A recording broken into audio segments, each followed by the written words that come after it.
Oh, there's no hunt line. Okay. Howdy everyone, I'm Kazi with Tank and Spank Gaming. It's been a while, but we're looking to get back into the swing of making these things again, so I figured I'd start by talking about my thoughts on Prot Warrior and raid testing from the PTR today. For those of you new to the channel, or even those of you who've been around and haven't heard from us in a while, I raid, lead, and tank a 2-night-a-week cutting-edge guild, and both Judd and I push keys, usually slightly outside of the title range. For a season like this one, we're chilling at around 15s and 16s, so not necessarily the highest level, but high enough to speak intelligently to probably 95% of the community. Alright, so without any further ado, let's jump into raid testing. The fight you've seen up on screen has actually been the second boss we tested and the fifth boss of the raid, the Soul Hunters. It's also likely our first look at the new Demon Hunter spec, which is possibly a ranged Demon Hunter spec, so that's kind of cool. With it being a sustained 3-target, mostly stacked cleave fight, it does a decent job of highlighting some of the major changes for Warrior in patch 11.2. For this testing, we've actually scaled down to 676 eye level, so it's lower than we'll be walking into the raid, even on day one. If you look over at my healing on this fight, it's generally hovering around 750k HPS, which seems fairly reasonable for a fight like this, except that we're also 5 healing with a 20-person heroic raid, and I'm not running Pain and Gain, Circe's, Disc Belt, or even an Indomitable. Healing is pretty much solely Leech from the talent tree, Ignore Pain, and then Fueled by Violence. The Colossus 4-piece tier set buffs our bleed damage so much, in particular as mob counts increase, that you begin to feel invulnerable if you're not getting one shot. Prot Warrior, despite losing spell block in 11.2, still feels really sturdy.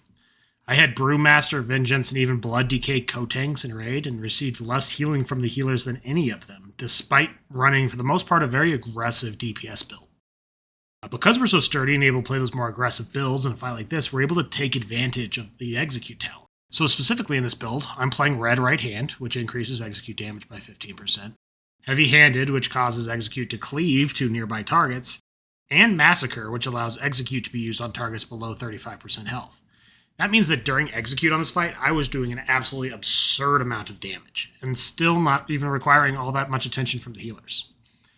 Another interesting use case for Heavy Handed was on Forge Master eras. There are multiple periods in this fight where lower health mobs are on top of the boss, including during the intermission, and the damage amp at the end of the intermission. So that means that you're in execute range for the adds during the damage amp on the boss, and you can cleave that execute onto the boss during the damage amp.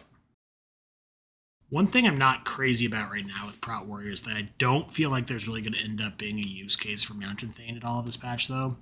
They're transferring a lot of our sustainability from just being sturdier and tankier to extra healing and self-sustain from our bleeds, and the Colossal tier set is kind of doubling down on that strength and making the stronger hero talent even stronger, especially in comparison to Mountain Thane. So I think that Colossus is going to become the more de facto talent choice in every situation. Even in some situations where we have to steer away from the execute talents to become more tanky, Mountain Thane just continues to fall further behind. So on the fight that's up there right now is Nexus King Saladar?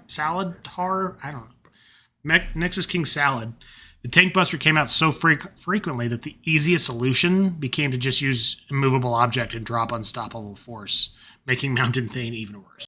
Granted, this was probably only an issue because of our scale down eye level, so that meant that things that we could have otherwise survived were basically a one-shot if I wasn't in Shield Wall. I don't really know what the solution is to that right now, but unless the number scaling for Mountain Thane gets significantly better, it's going to get played even less than it already is, which is already almost never. One of the fears we kind of talked about already is that loss of spell block with Warriors, right? And there's also in this raid quite a few magical tank busters. On 6 of the 8 bosses, there is a magical tank buster in this raid. The biggest magical hit we were supposed to be testing today was on the boss Fractalus, which is the one you see up there now. It's the Tank Buster on Heroic is a 20 million damage magic hit followed by a hard-hitting magical dot. And that's kind of the worst case scenario for Warriors.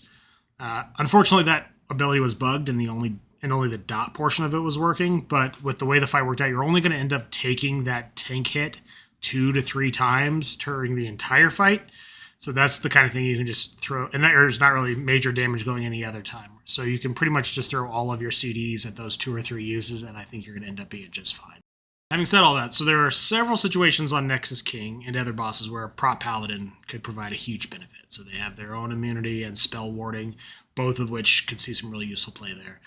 Improved AMZ and the DPS DKs losing A-bomb limb could mean that there's a couple situations where blood DK is really useful. And how the final boss and some of that mythic testing plays out could easily change up some of that tank situation, especially for the race to world first. And even some of those Hall of Fame level guilds will kind of fall into that same boat. But for the rest of us, or if just those things don't end up mattering all of that much, Prot Warriors look like a really strong tank for raid. You're going to be doing a lot of damage.